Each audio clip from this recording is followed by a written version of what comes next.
Hi, my name is Dave Reski, and welcome to this edition of In the Now, where we focus on uncovering myths and misunderstandings of marketing and leadership with some of the world's most interesting people. And my guest today is Neal Quesnal. He's the founder and CEO of What Army, a WordPress maintenance and support company. I've known Neal for many years, and I'm thrilled that you are taking the time to be on the show. Thanks, Neal. Welcome to the show. Thank you. Thanks for having me on.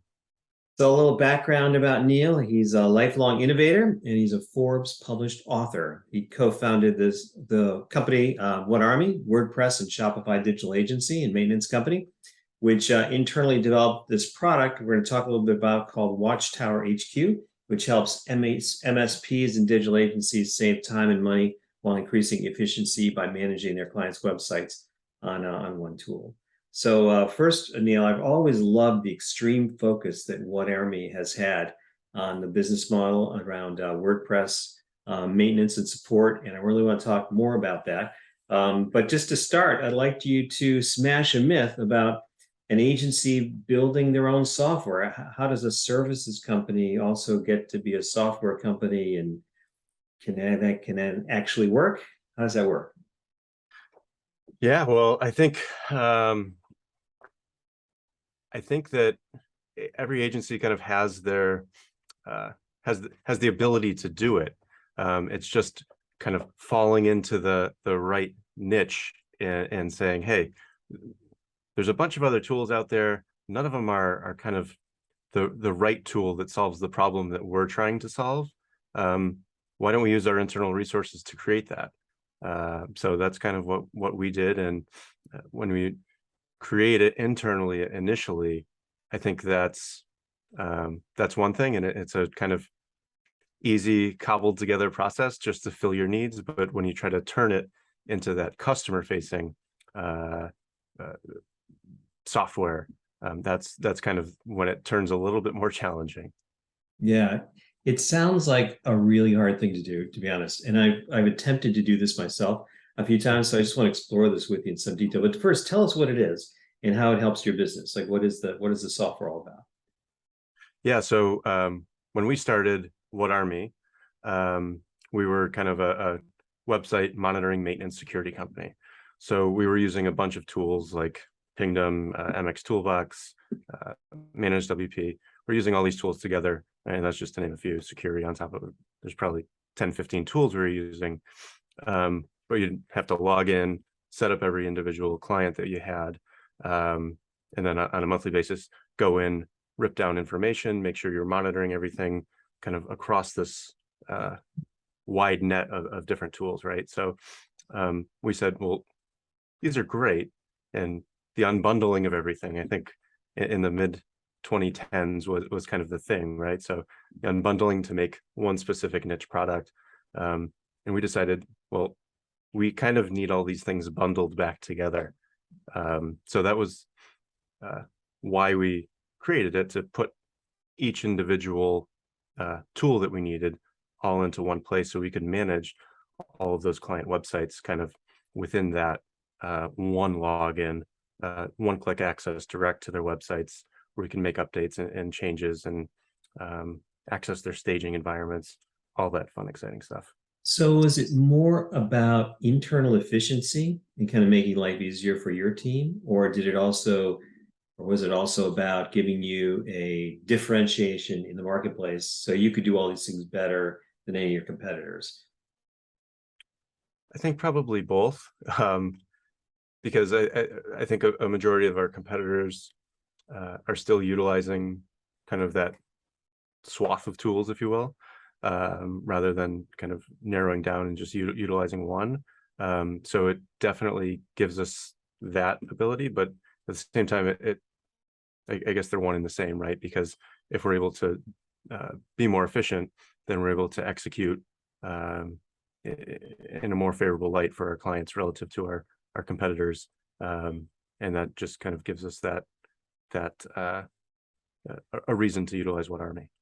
Yeah. So that's the nirvana that so many services companies, I mean, as a digital agency, it would be really nice to have like a proprietary set of tools that made our people more efficient and something that differentiated as a marketplace that made us different or better than all of our competitors. And that's what you've done with this product, which is so exciting. So the big question is, how do you do that when you're a services company? Because services companies typically have low margins, and we've got a lot of people that are skilled at service, not necessarily skilled at software development. How did you put that together without breaking the bank and, slitting your wrist through the process? Or maybe you did. I don't know. Maybe that'll be part of the story. I think we did a few times. Yeah. But yeah, I think it was our ops team just saying, hey, we need to kind of, we're doing a good job, but we're not doing a great job. When we look at our margins, they're okay, they're not great.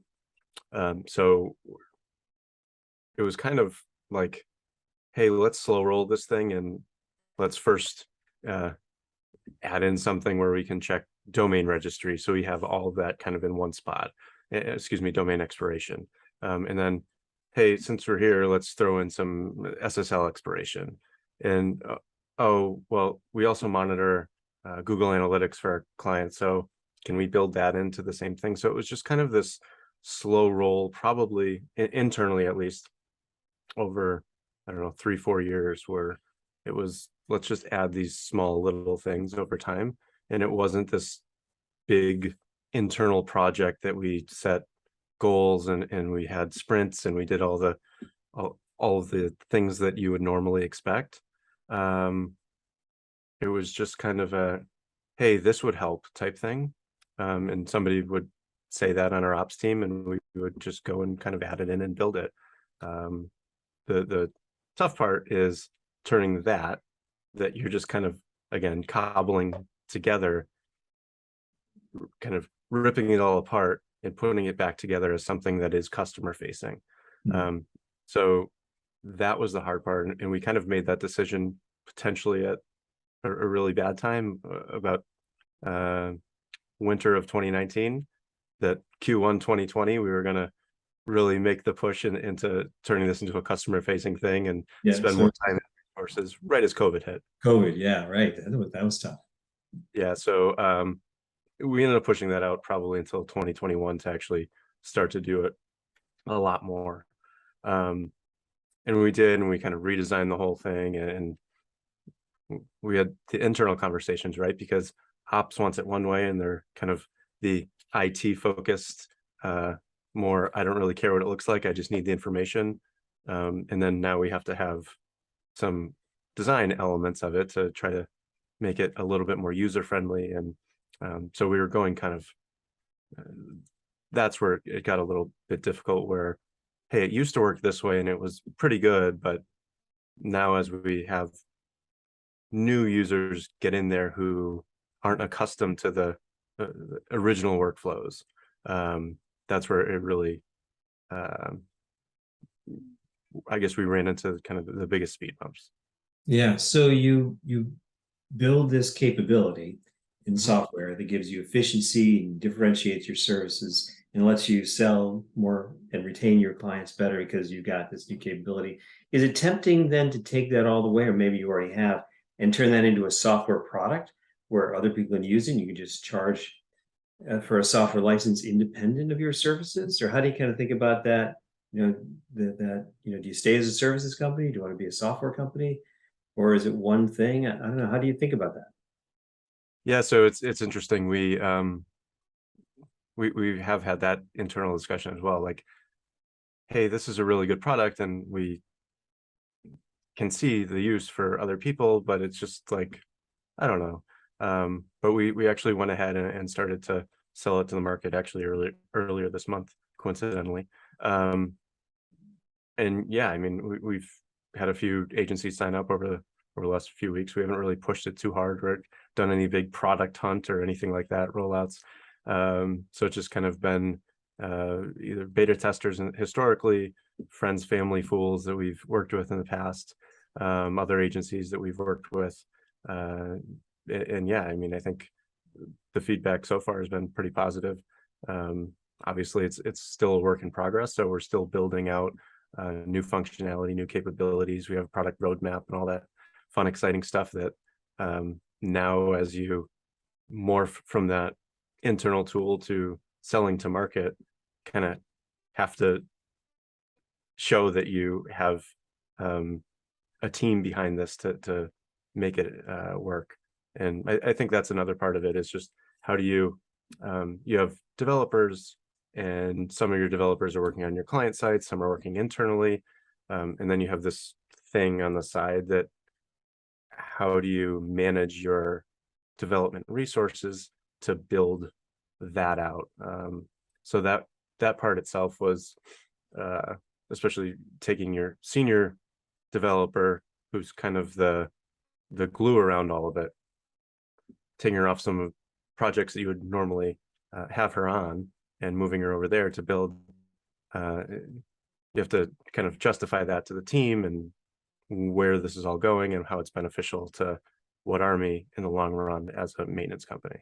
Yeah, sounds complicated, but it's basically you're making an investment in software to build capability, make yourself more efficient, and that seems like an overall good thing. What did, as you think about other agencies like ours, as we're a digital ad agency. So what advice would you give agencies like ours if we're thinking about doing the same thing? Like, hey, I would love to build a new marketing automation thing. Look, what should I think about? As I kind of make that decision. Well, one is, whether, I think, internal versus external. I think that's a huge part, right? Because if you're just keeping it internal, I think there's you really don't need to think beyond that, right? You don't have to think marketing, sales, ongoing support, customer success, all these things.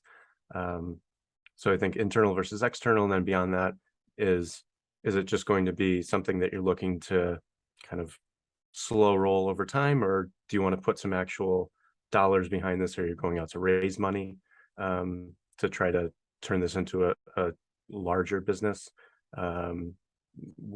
Is there some sort of exit down the road?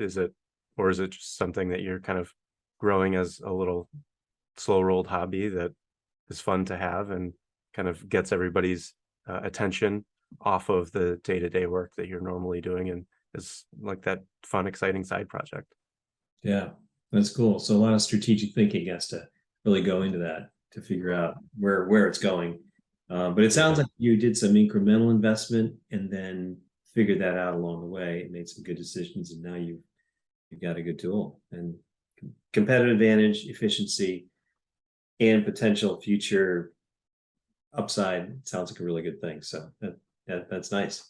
Let's take a little bit. Take me through What Army a little bit. So I've always been impressed by your extreme focus on website, especially WordPress maintenance and support. Tell me how that came about and why you decided to focus on that area of the business. Where in website development, there's so many different areas. There's design firms, and strategy firms, and development firms, and tech firms.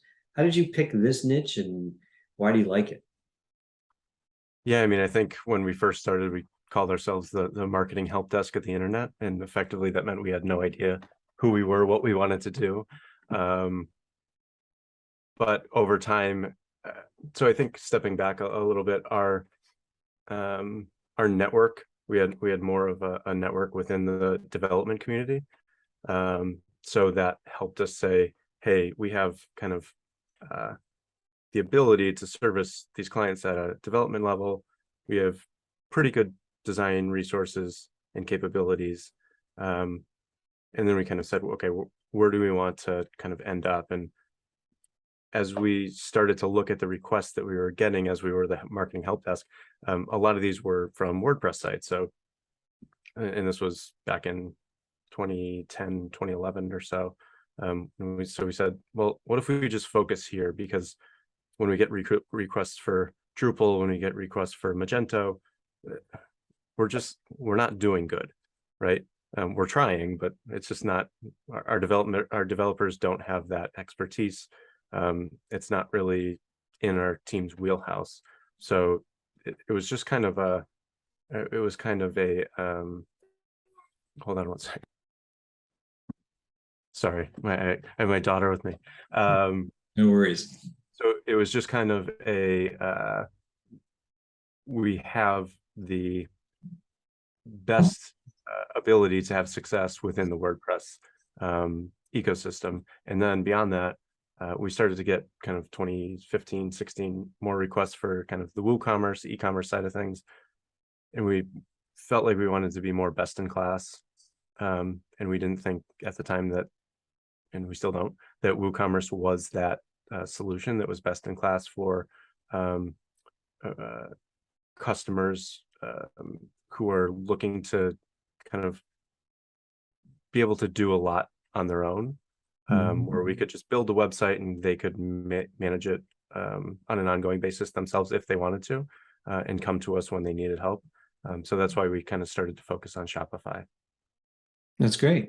So, in terms of strategic focus, you've talked about the software side, but the services side, there's a lot of distractions as a services company, right? You could get pulled back into Drupal, you could get pulled into a lot of different technologies. How do you keep saying no to clients that may want to pay you to go in these other directions and stay true to your core competencies and your focus around WordPress and Shopify? I mean, I think it's just that staying true to your core competencies, where if we were to say, hey, we can help you out with Drupal, or we can help you out with Magento, can we? Yeah, absolutely. But will we be doing great work? And I think the answer to that's no. And we want to do great work for our clients. And that helps us sleep at night, I think, when we can say no to those projects and we don't have to have them kind of hanging over our head to like, hey, we're not going to be able to deliver on this project like we said we would. Yeah, gives you a really good feeling that way. You've been doing this for a long time with your company and growing it. What do you love most about your role and what you're building there? Oh, that's a good question. So I think, I mean, honestly, I just love our team. I think we have a really good team that we've put together. I mean, we have 5 of us who have been with us for 5 years or more, and then kind of our development design teams have been with us 8, 7, 4 years. So I think it's just putting the teams together, having the trust in them. We're a fully remote company, so everybody kind of understanding where they fit within the What Army puzzle, and how they can influence the company in a positive way. Is the fun part for me of running this company. Yeah, that's cool. And it's cool that you've got such a strong team and you guys been working together for a long time and making an impact together. I want to ask you about the impact that you feel like you're making on the world and through your clients. So one of the things that's we talk a lot about now speed. One of our pieces of our mission is to change the world through the impact that our clients are having on the world. How do you think about the impact that you're having or what Army's having on the world, and what's the impact you'd like to make? Yeah, I mean, I think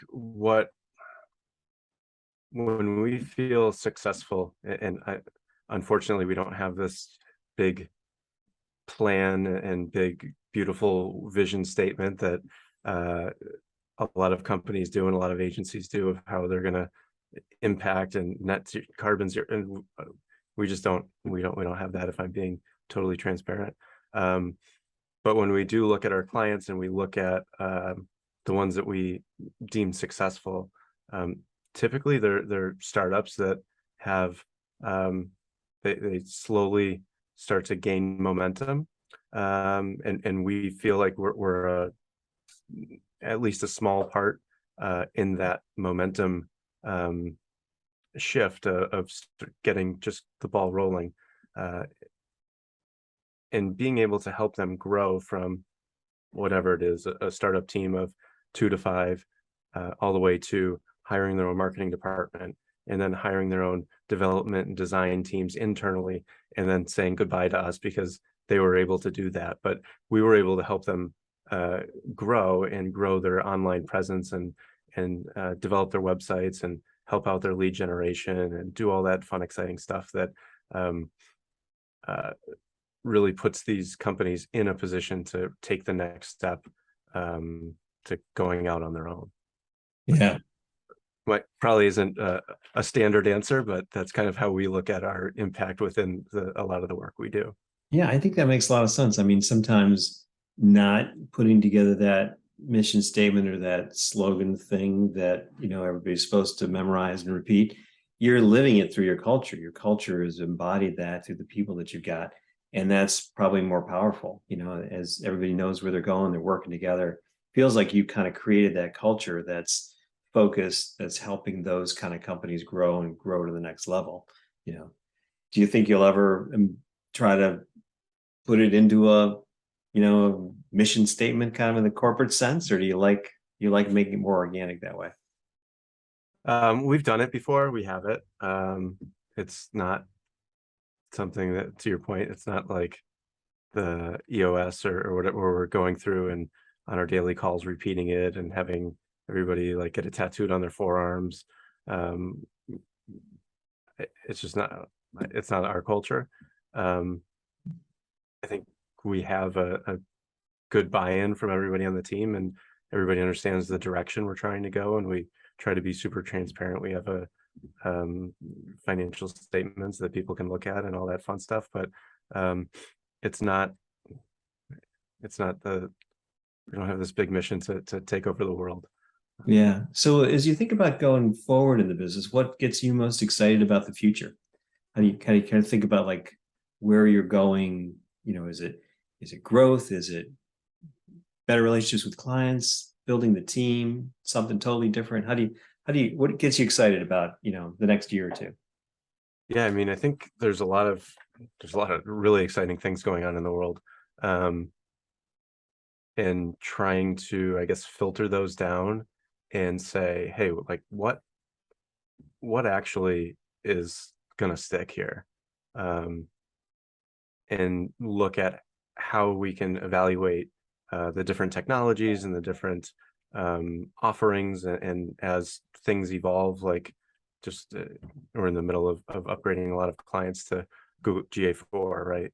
Um, Google Analytics 4, if people aren't familiar, but um, it's just those things and how we learn them and figure out how we can best add those to kind of our toolkit to best service our clients.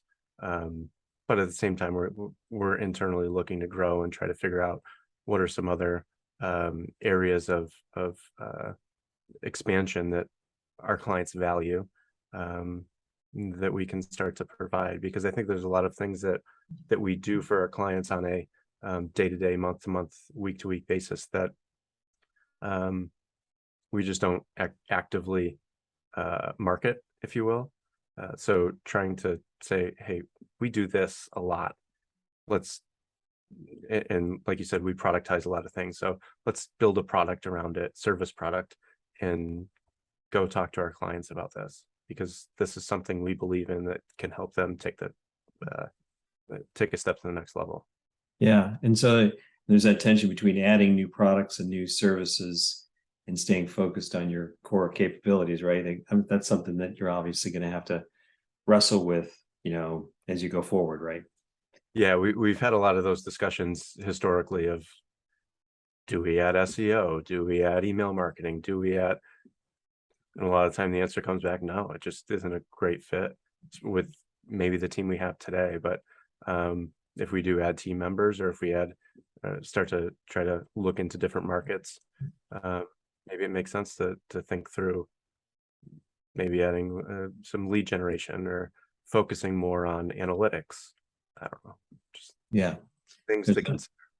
It's a crazy world in marketing right now because there's so many things to do. And we face the same thing. So we're, as a digital agency, we do probably a set of like 6 core things, but we added, 1 or 2 in the last year, and that's a lot. So, do we add 2 more next year, or do we stay focused like you have in those core areas? I don't know. Those are always tough decisions. But I think what you said which is so wise, is, focus on what you can do really well, focus on serving those customers that you can do a great job for. And that's going to always be a core strategy. There's a lot of decisions in the gray areas that we wrestle with, but it's cool that you really hone down your focus and it's really working for you. So congrats. Thank you. Thank you. Yeah. So if somebody wants to do business with you, if they've got a WordPress website and they're struggling with maintenance and support, how would they contact you? You can head to either whatarmy.com, fill out the contact form. You can email me directly, Neal, Neal, at whatarmy.com. If you're interested in Watchtower, head over watchtowerhq.co. Cool. That's you're serious enough to have your own website for that product too. That's awesome. Yeah. Well, Neal, this is a great conversation. It's I love the strategic thought you put in all this, and I appreciate you sharing today. So thanks for taking the time. Thanks so much, David. Appreciate you having me. Sure. Have a great day. You do the same.